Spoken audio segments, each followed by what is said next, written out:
Olá pessoal, bem, eu me chamo André e junto com o Ana eu irei dar continuidade às aulas introdutórias de lógica de programação. E bem, nessa aula teremos um foco no desenvolvimento de algoritmos, no pseudocódigo. Na aula passada nós vimos três formas de representar os algoritmos, que é pela forma de narração, pseudocódigo e os fluxogramas. Nessa aula nós vamos dar uma ênfase na parte do pseudocódigo, mostrando algumas regras, o que é e como executar e como ele funciona, digamos assim. Bom, seguindo aqui, o pseudocódigo. O que seria o pseudocódigo? É uma linguagem de escrita dos algoritmos. Quando formos programar em uma linguagem, como Portugal, estaremos gerando um código em Portugal.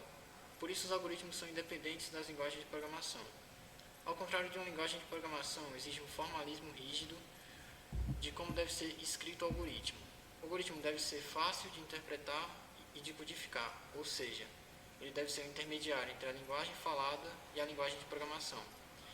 Bem, nesse pseudocódigo, ele é mais uma linguagem bem estruturada, um português bem estruturado, onde você utiliza frases e verbos, que é uma forma bem simples e usual, assim, digamos, para as pessoas que vão iniciar na programação, para ter uma base. É uma linguagem bem prática, mas ela não é muito usual, ultimamente, ou seja, pseudocódigo, é um falso código. Algumas regras para a construção do algoritmo. Bom, para escrever um algoritmo precisamos do uso de instruções simples e objetivos, utilizando algumas técnicas. A primeira regra é usar somente um verbo por frase. Imaginar que você está desenvolvendo um algoritmo para pessoas que não trabalham com informática, ou seja, é bem básico o Portugal, o pseudocódigo, digamos assim, para qualquer pessoa que não tem muito afinidade com informática e programação. Usar frases curtas, ser objetivo, procurar usar palavras que não tenham duplo sentido. Bom, aqui nós temos as fases. O algoritmo ele é dividido em três fases fundamentais. Que a primeira fase é a da entrada, que são os dados de entrada do algoritmo, que seria as variáveis, ou seja, os dados que você insere no programa, nas instruções. O processamento, que são os procedimentos utilizados para chegar ao resultado final, ou seja, são um grupo de, assim, como se diz, informações que vão ser utilizadas, né?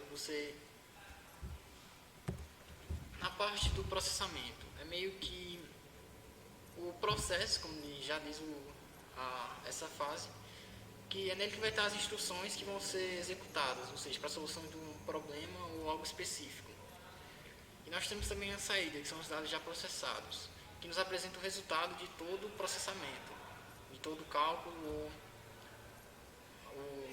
todo o cálculo que você esteja realizando.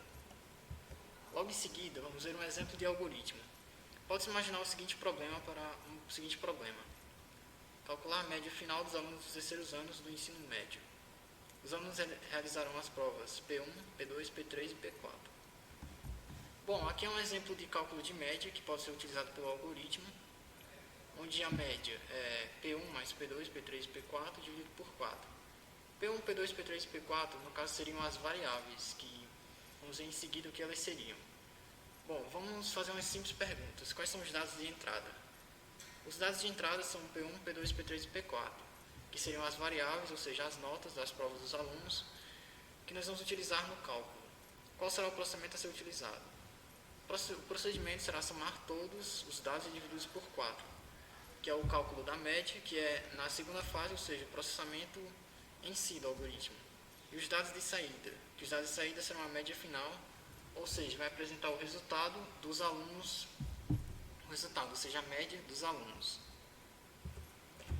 Aqui nós temos o algoritmo, como ele seria mais ou menos. Receber a nota da prova 1, receber a nota da prova 2, receber a nota da prova 3, receber a nota da prova 4, somar todas as notas e dividir por 4. E dividir o resultado por 4.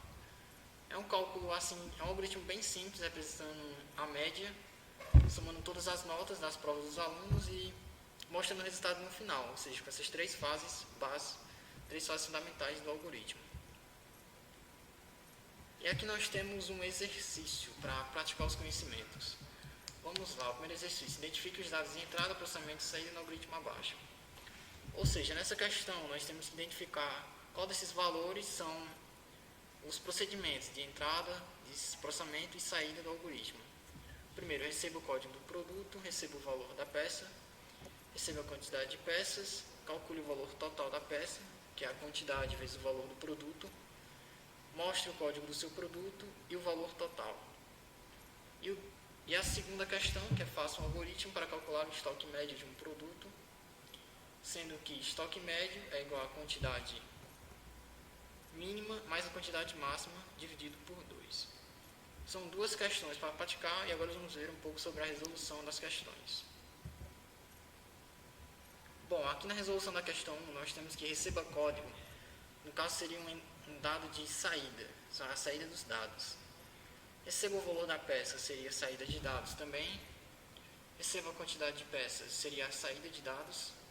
Calcule o valor total de peça, que é a quantidade vezes o valor do produto.